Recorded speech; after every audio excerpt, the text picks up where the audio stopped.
I'm going to connect up the terminal lug that will handle the jump port screw and nut location. So this is the size that I need, and this is 12 gauge wire, and for the applications I'm going to demand of my fuse block, this will handle the 20 amps that I might need total to handle all of my circuits that I plan on putting on. So you'll have to decide your requirements. So this will be fine for me. Now what I'm going to do is strip this, and I want enough material up in there, so I'm going to strip her off. After stripping the wire and twisting the wires until there's nothing bearing out, then take your terminal or the lug, and you push it up in there until it just sticks out a little bit. And then with my yellow crimper, I go in here to the yellow position, get up close to it, and squeeze. That gives me a secure fit, and I am secure to go. Now this will be the terminal I will put under my jump port, and then I'm going to find the correct length that I need once I get the fuse box in position, and then I will mount this end to the smaller one, which will fit over there, and there's a nut here, we'll screw it down. 10 millimeter, take this loose, and this one, and you take these bolts all the way out. Now folks, this is critical. Notice I've taken this loose, the two screws, 10 millimeters. This is plastic, so it won't short out anything, but this is hot. You do not want to touch any of this or anything with this, so don't touch that, and don't let this wire touch. So what I'm going to do, 17 millimeter, I'm going to loosen this up, and don't let the wrench touch anything. So you have to be very cautious. The safe way would be to take the battery loose, the battery terminal, negative terminal loose, but I'm not going to go to that problem. But if you feel like you can't do this safely, then you better take the battery terminal loose. Okay, now I'm going to pull these off, and they're kind of tapped together.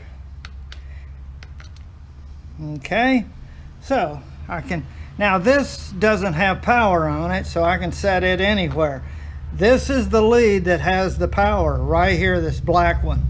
So I don't want that touching, so I'm going to stick this, I don't want to touch any metal with it, so I'm going to bend this over and put it right there until I can cut these clips. Okay, and now I'm going to put this here. This is metal, you don't want to touch it. Okay, again, I'm being cautious, and I'm going to clip these.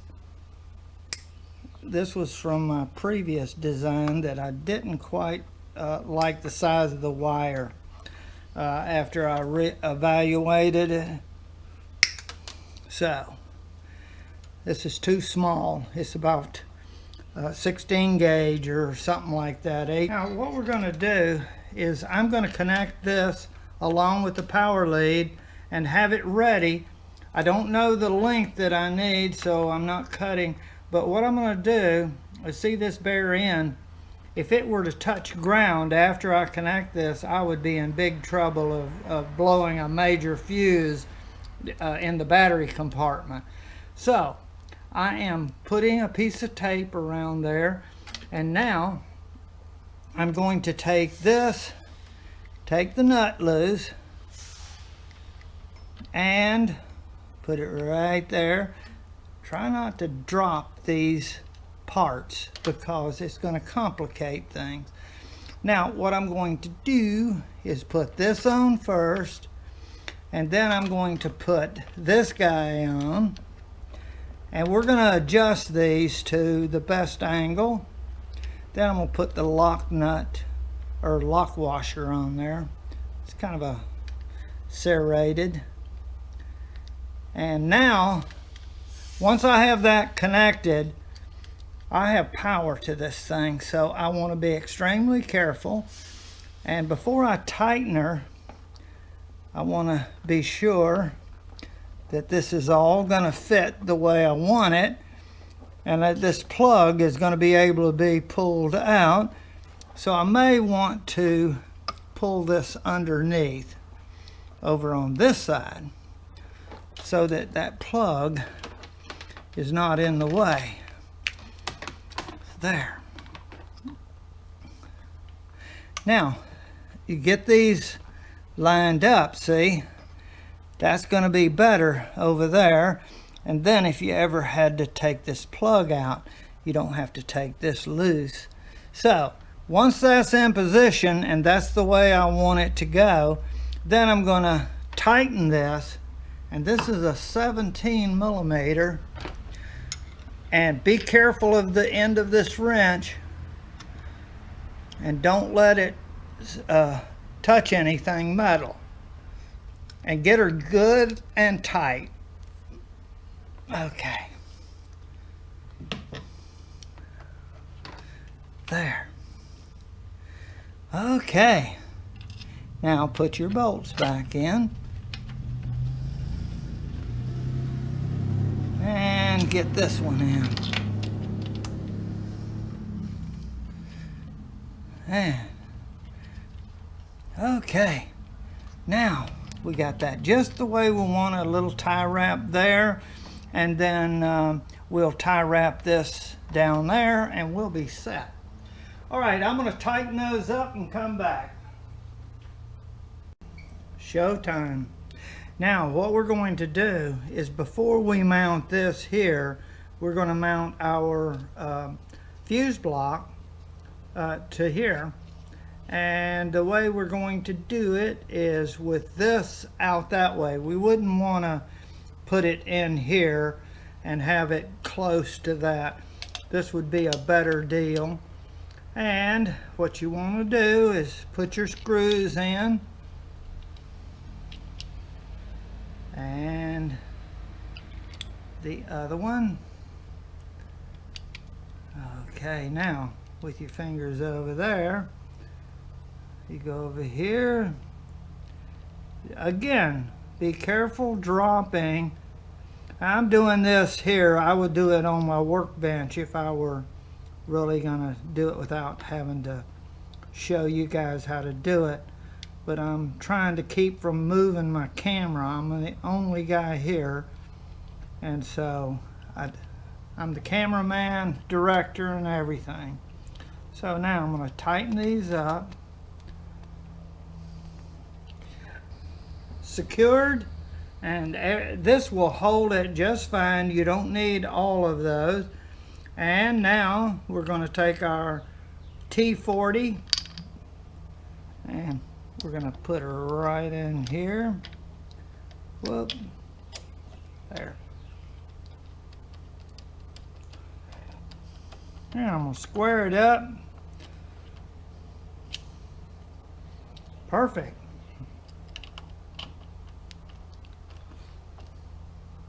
Nice and tight. And it looks like it was made for that location. We have our wire secured.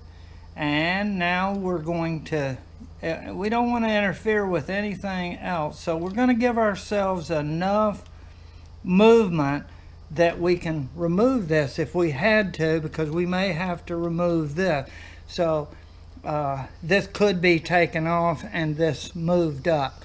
So that's what we got to plan for.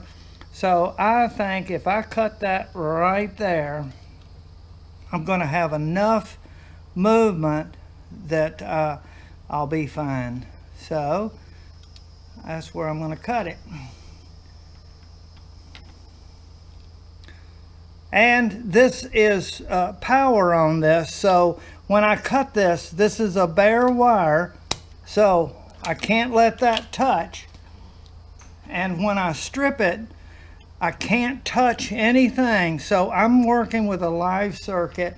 So I want to ensure that all know that if you have the battery connected and you're messing with a live wire for power, any short is going to give you some grief and some new problems that you don't want. So think out carefully what you're doing before you do it. And I'm warning you now of that. Now, I am going to take and strip off a little bit of this, and I just kind of rock it around and twist. Okay, then I twist this, and now I want to take my little terminal that's going to fit over top of there just perfect, the right size. Come up there, have all your tools ready, and here I need yellow. And again, the handles are insulated, so I'm not going to touch anything and cause a problem. So now I want to get about there on the yellow and squeeze hard, and making sure I'm getting contact material, and I should, and I'm holding this. I don't want it to flop up and touch anything. Well, you see it's pretty stiff wire, so it's not going to do that. So now I need to take this nut off. Again, don't drop it. You're going to have some new troubles. Okay, hold on to it securely because you're going to put it back on. Now we're going to turn this around. We're going to put it on there, and we're going to secure this. I know you'd love to see me drop it, but it's not going to happen. 3/8 happens to work.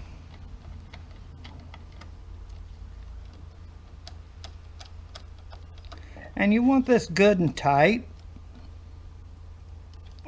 because you don't want a loose connection there. Everything should be nice and tight. I have my first circuit connected to fuse position 1, which is really close. This is a battery indicator, and it's 0 volts. Here's my ground going into it. There's no fuse in position 1 or any other. Notice position number 1 has a red light. Well, if you had a fuse in there and it were blown, this is the indication you would get. When I put a good fuse in there, the light, the LED for number 1 position will go out, and I'll have a full 12 volt 12.7, 12.6 volts showing here. Folks, I want to put like a 1 amp fuse or 2 amp fuse in this location. I don't have one right now. I have a 15 amp fuse. I'm going to put it in there just to show you what happens when you get a live fuse in a location. So watch that. Now what's happening is the power is coming in from the battery into here through the common point into this location and through the fuse to the terminal here, into the red, into the display, which is showing 12.6, to ground right there. So that's the way electricity flows. And when this blows, I'm going to go to 0 here, and the LED is going to come on. Now, I am going to tell you now that since I'm working with what I feel is safe for 20 amp, that's all I think I'm going to put on this. If I were going to put more, I would put a 10 amp wire or a 10 gauge wire here, but I just can't see where I'm going to need that. You're going to need to do a little research to find out what you're trying to add and how much current it's going to draw, and what size wires you're going to need, and also the supply line, what size wire. So there's a lot to this that I can't tell you in the video. I'm just cautioning you that you can't just hook any wire size, any size fuse, and any output.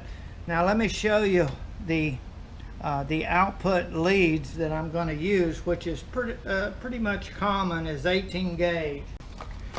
Red, and this is primary wire. It's basic hookup lights and the basic stuff that you would work on a vehicle. And it's 18 gauge, and with the connectors hooked here, you have a fused protection for each one.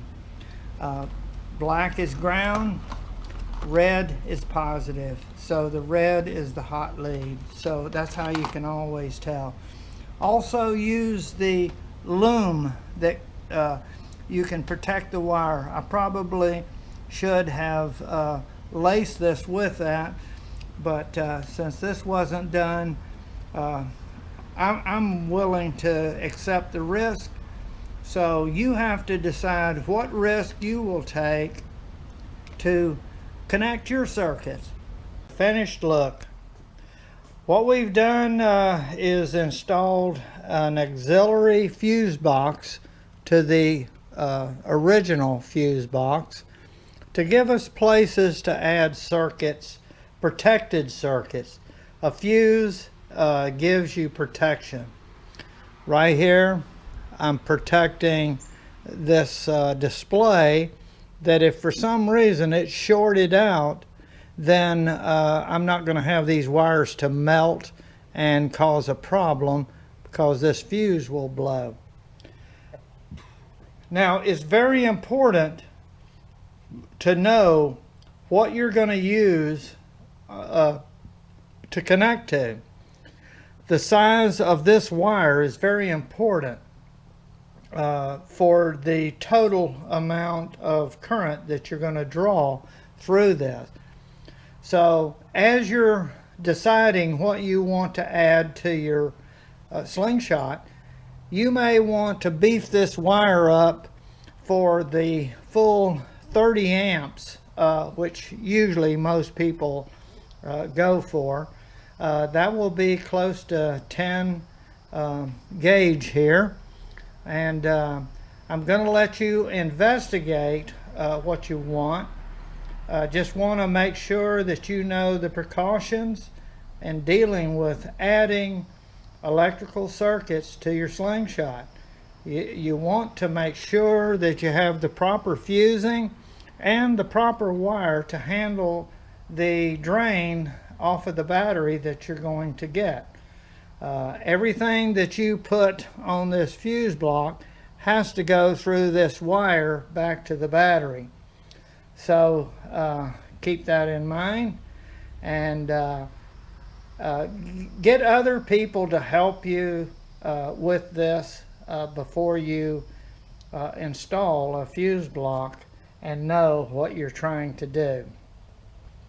I'm only going to add some LEDs maybe, and possibly on another charge port, you know, the 12-volt cigarette lighter, and I probably that will be it.